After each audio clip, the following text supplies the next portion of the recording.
Hey guys, JohnMadLabs here. Have you ever looked at your fire extinguisher and went, gosh, this thing is boring. It used to put out fires, but it can't even do that anymore because it's completely empty. Well, you're in luck because today I'm going to show you how to attach a valve to your fire extinguisher with which you can repressurize it and shoot whatever liquid or powder that you want to. So let's get started. Okay, so the first thing you need to do is unscrew the top part of the fire extinguisher. Don't unscrew the pressure gauge like I did here. I had to replace the O-ring, so don't do it. Just unscrew the top part with a really big wrench, and then empty out all of the flame retardant that's inside. I put mine in some Ziploc bags, and I'm calling it the Forbidden Pink Lemonade because it looks like pink lemonade powder. Anyways, I just poured it into these bags, sealed it up, and put it away in storage for later use or maybe just disposal. Okay, once your fire extinguisher is emptied out, it's time to drill the hole for the valves. These are just some Schrader valves, and they're tubeless tire valves, which I found at my hardware store, and I'm just going to be drilling a hole big enough for these to fit. There isn't a specific size, but I'm sure that anything you guesstimate will be approximately the right size.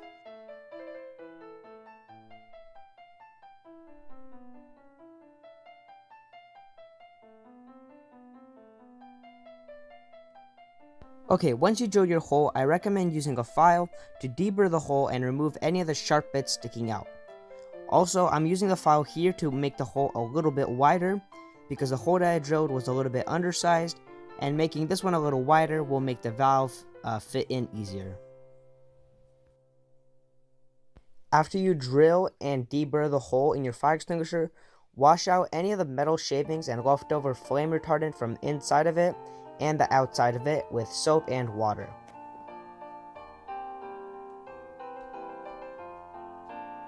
Okay, so we got this thing washed out and deburred on the hole. So now I want to throw it against some concrete to get some nice weathering action, just so it looks all scratched up and beaten up, which I think will look pretty cool. So all I gotta do, go outside and do that a couple more times. Okay, now that your fire extinguisher is clean and maybe weathered if you wanted to do that, it's time to put in the valve. So you gotta push it through the top opening of the fire extinguisher and then pull it back out with a pair of pliers through the hole we just drilled. Now I'm saying pair of pliers because it might be pretty hard to pull this through. The harder it is to pull through, the tighter the seal will be between your fire extinguisher and the valve. So it's kind of good that it's in there tight because that means it's never gonna pop out. So it does take some time and a lot of force, but you will eventually get there if you use a good force and good leverage.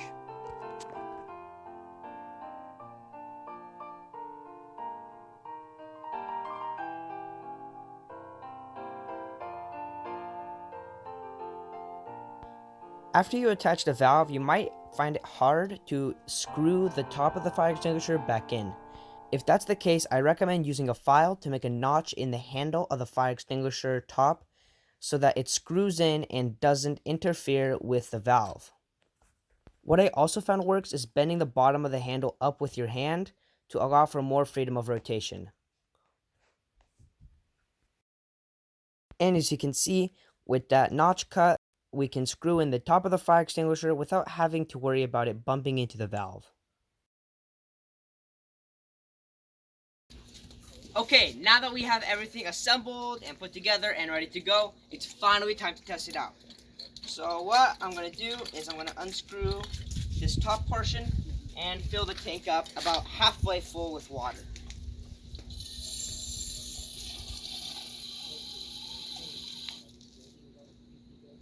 Looks about right.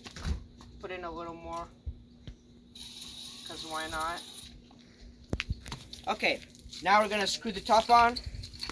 And normally I would use a bike pump to pump it up, but I don't have access to one right now. So we're going to have to use this compressor right here. And I think it's going to pump it up faster, so why not?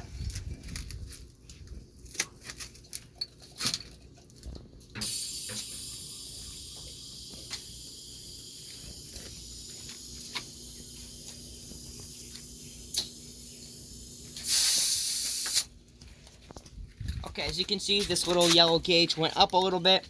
So that means it is charged up and ready to go. So as you can see, sprays water.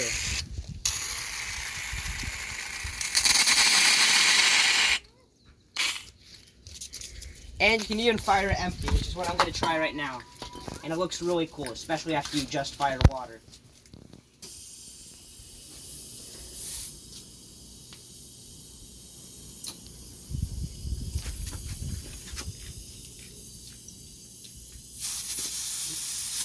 There we go. So let's fire it. Nice. Okay, and that's the basic test. So let's get on to the more extreme tests. We're going to test out its practicality in water wars. Let's go.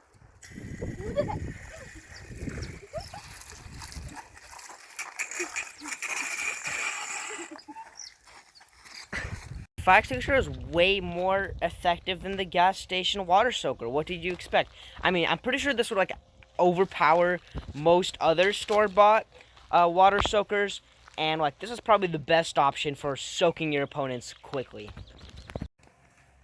Okay, so my cousin is getting ready to do the next demo where we load some cornstarch into here and try to shoot fire. So what we're testing is hopefully to see if this can shoot powders and if it can actually like set the powders that we shoot out of it on fire. So hopefully it'll be a really cool flame effect.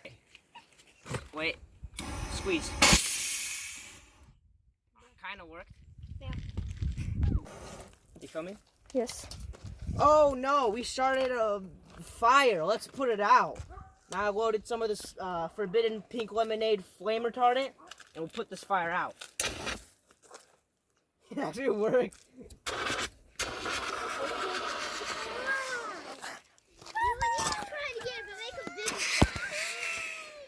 Was it supposed to go out? Of course. And yeah, guys, as you saw, this thing is massive fun, especially for little kids. If you load safe stuff into there, please don't load gasoline into a fire extinguisher and give it to little kids. That's how you make arsonists, and that's not okay. But as long as you load safe stuff into there, like water, it's massive fun for every single age group out there. Like, you can be 1 or 100, and you'll still have fun. And the best part is, this only cost me $5 to make. And the $5 are spent on 2 valves. So I can make 2 of these reloadable fire extinguishers. So I recommend you go try this out yourself. Go find an empty fire extinguisher, either at your own house, a friend's house, or a dump. Make a hole, put the valve in, and you're set for the entire summer season. Anyways, guys, thank you for watching this video to the very end. If you did like it, make sure to leave a like. It really helps support the channel. And yeah, guys, that's it for today. Make sure to subscribe to my channel if you want to. And that's it. See you next time on JohnMadLabs. Bye.